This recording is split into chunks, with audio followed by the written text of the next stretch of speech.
오늘의 사연 시작하겠습니다. 안녕하세요. 아내의 외도를 사연으로 보내는 이 심정. 이루 말할 수 없이 참담하지만 그래도 제 마음 한번 달래보자 긴 이야기를 전하려 합니다. 글을 쓰면서도 제 자신이 처량하며 이 상황이 정말 비참합니다. 저는 6살, 4살 아이를 둔 아이의 아빠입니다. 친구의 소개로 처음 만났던 아내는 제가 그동안 봐왔던 여자들과는 사뭇 다른 아름다움을 가지고 있었습니다. 상당히 미인이었고 차림새도 근사했습니다. 바로 아내에게 반했고 반년 정도를 아내에게 끈질기게 구애했습니다. 아내는 처음엔 정중히 그리고 냉정히 저를 거절하였지만 지극정성을 다하는 제게 어느 순간부터 마음을 열었습니다. 결국 아내와 연인관계가 되었고 정말 많이 사랑했습니다. 처음엔 일방적이었지만 아내도 성실한 제 모습을 인정해 주었고 세상 부러울 것 없는 커플이 되었습니다. 아내와는 2년 남짓의 짧지만 불꽃 같은 연애를 했고 결혼하게 되었습니다. 세상 부러울 것 없는 남자가 된 듯 했습니다. 결혼 당시 형편이 넉넉지 않아 대단한 곳으로는 못 갔고 남들 다 간다는 세부로 신혼여행을 갔습니다.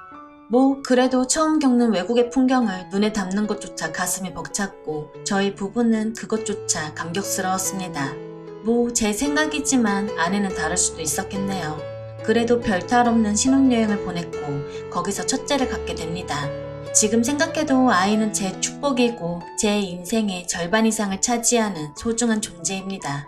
신혼여행을 다녀온 뒤 임신한 아내는 직장을 그만두었고 전업주부의 길로 들어섭니다. 활동적이고 사교적이었던 아내 입장에서는 상당히 힘들었을 수도 있었겠네요. 무료하다는 이야기를 종종 했었으니까요. 저는 결혼 전부터 식당을 운영하고 있었습니다. 김치찌개집이었는데 어머니 손맛이 상당히 좋아 그 비결을 이어받아 가게를 내었고 장사를 하게 되었습니다. 장사는 잘 되었습니다. 20평 남짓의 작은 가게라 많은 수입이 있진 않았지만 그래도 남들 먹고 사는 정도 이상은 벌었던 것 같습니다. 사실 제가 가방끈이 조금 짧았고 이 정도 벌이에 안정적인 삶을 살 수 있다는 것에 감사하며 살았습니다. 임신한 아내와 뱃속에 있는 아이를 생각하며 열심히 장사를 했습니다. 그리고 신혼여행 10개월 후 저희는 세상에서 가장 빛나는 보석을 얻게 됩니다. 너무 사랑스러웠어요. 저에게는 아내와 아이가 동기부여가 되었고 2호점까지 내게 됩니다. 2호점은 1호점에 비해 10평을 늘려 30평 정도로 크게 했고 마찬가지로 장사는 잘 되었습니다. 저 역시 많이 바빠졌네요.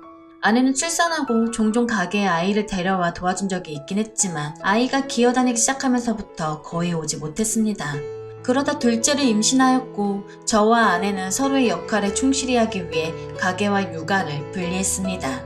그러던 중 둘째가 태어났고 별탈 없는 일상을 지내던 중 아내의 외도를 발견했습니다. 대학 시절 같이 학교를 다녔던 선배였더군요. 아이들이 유치원과 어린이집에서 돌아오면 직원에게 가게를 맡겨두고 육아를 도우러 집으로 돌아왔습니다. 아내는 취미생활을 해보겠다고 테니스와 수영을 등록했고 제가 집으로 오면 나갔습니다. 주 3회 정도 되었던 것 같네요. 아내는 외출을 하면 자정을 기본으로 넘어 들어왔습니다. 무슨 수영 강습이 그리 오래 걸리냐고 물어보며 강습 후 모임이 있다거나 친구를 만난다고 둘러댔습니다. 처음엔 육아 스트레스에 많이 지쳐 그러려니 했습니다. 오히려 잘 놀다 오라는 말까지 했습니다. 가게 2개를 운영하며 잘 못 챙겨준 것도 미안했으니까요. 날이 밝아서 들어온 적도 종종 있었습니다. 그건 좀 아닌 것 같아서 그때마다 저는 화를 내었고 부부싸움으로 이어졌습니다. 그러던 중 종종 들르는 인터넷 커뮤니티에 다른 사람이 작성한 아내의 불륜 사연을 보았고 그때부터 찜찜한 기분이 들었어요. 어느 날 와이프 핸드폰을 몰래 보았습니다. 한 남자와 주고받은 카톡이 있었습니다. 내용을 보니 가관입니다. 그 남자의 은밀한 사진과 아내의 음란한 사진들이 교차되며 대화가 오갔고 입에 담기 힘든 낯뜨거운 대화들이 담겨져 있었습니다. 세상에 그렇게 믿었던 아내의 불륜이 이렇게 제게도 찾아왔습니다. 주저앉았고 망연자실했습니다. 한참 허공을 바라보다가 화가 치밀어 다 뒤집어 엎어버릴까 하다가 차분히 생각할 시간을 가졌고 다음날 아내에게 조용히 말을 꺼냈습니다. 와이프는 당돌하게도 외도 사실을 순순히 인정하네요. 아니라고 해명이라도 하길 바랬는지도 모릅니다. 증거가 그리 나왔으니 발뺌하기도 어려웠겠지만요. 아내를 다그쳤고 저는 남자를 만났습니다. 카톡 내용을 들이밀었습니다. 그 남자도 처음 겪는 일이고 무서웠는지 저한테 있었던 일을 다 말해주더군요. 대학 선배였고 졸업 후 과 모임에서 만나 정을 키웠다고 합니다. 물론 아내가 애딸린 유부녀인 것도 모두 알고 있었고요. 이야기를 들어보니 이 두 년놈들 대단합니다. 가장 황당했던 사건은 주말에 저는 일이 있어서 못 갔던 여행을 그 남자와 아내 그리고 저희 아이들과 같이 갔답니다. 경기도 외곽에 펜션을 잡아 마치 아무 문제없는 부부처럼 아이들과 함께 놀았고 심지어 1박을 하고 왔습니다. 당시엔 제가 일이 있어 너무 미안해했고 친구네 부부와 간다고 하여 아무 의심 없었거든요. 그런 줄로만 알았었는데 아이들 입단속을 얼마나 잘 시켰는지 저는 전혀 모르고 있었습니다. 심지어 아내에게서 교차 체크한 결과 그날 부적절한 행위까지 했다고 자백받았습니다. 어떻게 사람이 이럴 수 있을까요? 아이들을 방에 재우고 다른 남자와 그 짓거리를 할 수 있는지 지금 생각해보면 이건 도저히 사람으로서 용서가 안 되는 일이었지만 무릎 꿇고 사과하는 아내에게 그간의 정이 남아있어 바보 같게도 저는 용서를 해주고 맙니다. 제가 등신이 맞네요. 그때 봐주는 게 아니었는데 애들도 둘이나 있고 처음 당하는 일에 어안이 벙벙했던 터라 애석하게도 저는 용서를 해주었습니다. 미친 듯이 화가 났지만 그래도 아내를 너무 사랑했습니다. 모든 게 못난 제 탓이려니 했고 앞으로의 미래만 보고 원상태로 돌리려 많이 노력했습니다. 주말이면 아내와 아이들과 함께 매주 놀러갔고 의식하지 않으려 그간의 일들을 입 밖에 꺼내지도 않았습니다. 아내도 많이 달라지는 듯 했고 자정이 넘어서야 들어오던 위험한 외출은 거의 없어졌습니다. 시간이 지나니 일주일에 한 번 정도는 늦게 들어오는 날이 있었으나 설마 또 그러겠냐는 안일한 생각을 했네요. 그러다 또 사건이 터졌습니다. 어느 날 아내는 저에게 한증막에 다녀온다고 기다리지 말라고 톡을 보내왔습니다. 순간 너무 찝찝했는데 용서했다곤 하나 그 당시의 일을 완전히 잊지는 못했던 것 같습니다. 예전에 와이프 폰에서 보았던 모텔로 애들을 재우고 무작정 가보기로 했습니다. 카카오 택시의 이용 내역에서 발견한 곳입니다. 남양주에 있는 한 숙박업소였습니다. 전 그곳 주차장에서 아내의 차를 발견하고 말았습니다. 이런 기막힌 우연은 어떻게 딱 들어맞는지 왜 또 이런 시련을 또 겪어야 하는지 너무 아팠습니다. 주차장에 나란히 세워져 있는 또 다른 차가 굉장히 의심스럽더군요. 상대방 차는 벤츠였고 아내 차는 아우디 Q5였습니다. 아내에게 차를 중고로 뽑아준 지 보름도 채 안 되었을 때 이 사건이 터져버린 것입니다. 나란히 그 두 대의 차를 핸드폰으로 찍어놨습니다. 그리고 와이프가 모텔에서 내려오길 기다렸습니다. 처음에 3층에서 한 남자가 내려오더군요. 그리고 엘리베이터가 다시 3층으로 올라가고 바로 와이프가 내려옵니다. 먼저 내려온 남자는 저만치 멀리 가서 담배를 태우고 있었고 3층에서 내려온 아내는 저를 보더니 황당해 하더군요.